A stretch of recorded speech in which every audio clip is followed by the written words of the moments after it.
Paolo Avellino, namili ng regalo para kay Kim Chu para sa Pasko. Maagang pumasok ang kilig sa mga tagahanga ng Kim Pao matapos lumabas ang balitang namili umano si Paolo Avellino ng regalo para kay Kim para sa Pasko.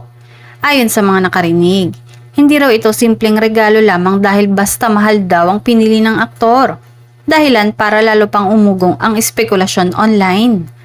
Bagamat hindi pa isiniwalat kung ano ang eksaktong regalo, may pahapyaw na pahayag umano si Kim na ito ay isang espesyal at pinag-isipang present, bagay na lalong nagpa-excite sa kanilang fans.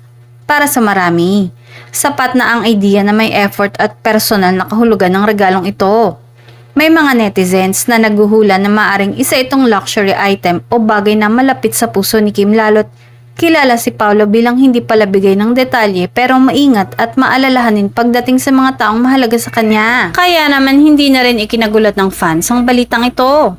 Kapansin-pansin din na habang papalapit ang Pasko, mas nagiging visible ang dalawa sa kanilang mga proyekto at public appearances. Para sa mga tagahanga, tila mas ramdam ang warmth at saya sa pagitan nila ngayong holiday season. Sunod-sunod din kasi ang ganap ng dalawa lalo pa at nalalapit na ang pagtatapos ng kanilang serye na The Alibay.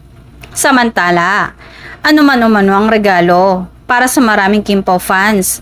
Ang pinakamahalagang bahagi ay ang intention at effort ni Paolo. Hindi rin umano kasi mahilig sa mamahaling regalo si Kim. Sadyang galante lang si Paolo magbigay ng mga bagay na ikasisiya ni Kim.